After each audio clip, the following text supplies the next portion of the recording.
Les assises de la première édition du Forum national des droits humains ont été ouvertes ce jeudi 9 octobre à Kinshasa par la première ministre Judith Suminwa Tuluka, représentante du chef de l'État. Intervenant avant la chef du gouvernement, Maître Samuel Bemba Kabuya Tanda a rendu hommage au chef de l'État pour son engagement pour la promotion et la protection des droits humains.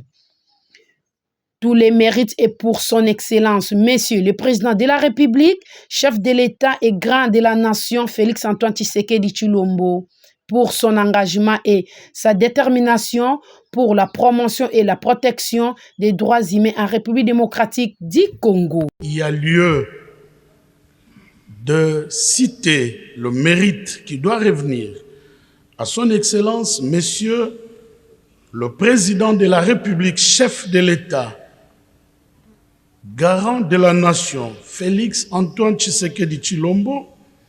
pour son engagement et sa détermination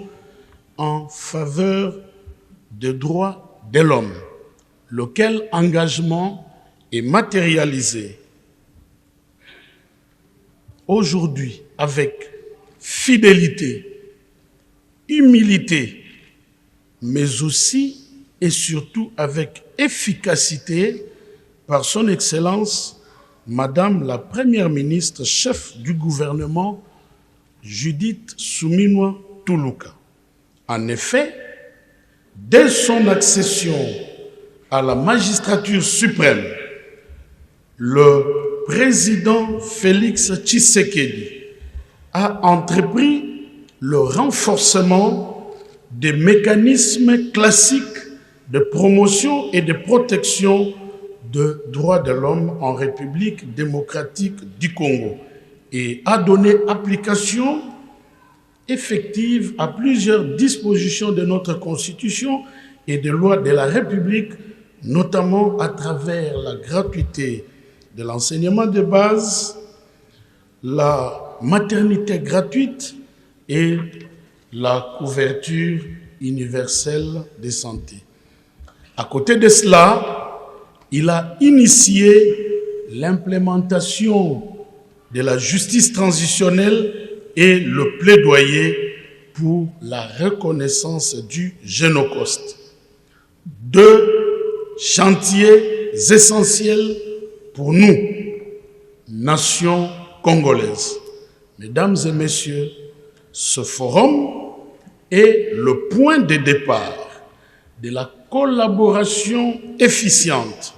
entre les pouvoirs publics, entre eux et aussi avec la société civile dans la promotion et la protection des droits de l'homme en général et dans l'implémentation de la justice transitionnelle et le plaidoyer pour la reconnaissance du Génocoste. Nous devons donc, à partir de ces travaux, fédérer nos énergies, nos intelligences, les données que chacun a pour que, ensemble, nous puissions à la fois concrétiser la justice transitionnelle en faveur des victimes de la République démocratique du Congo qui n'attendent plus que reconnaissance et réparation, mais de l'autre côté, ensemble, lutter pour que les génocides ou les génocides commis en République démocratique du Congo soient reconnus.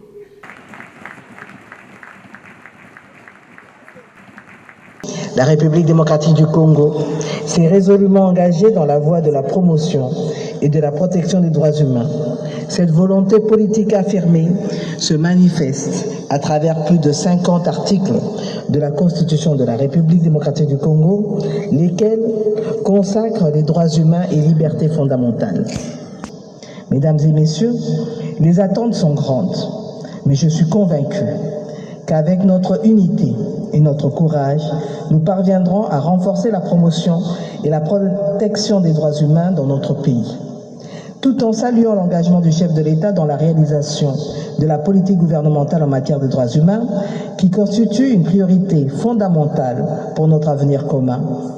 Je déclare ouverts les travaux de la première édition du Forum national des droits humains en République démocratique du Congo.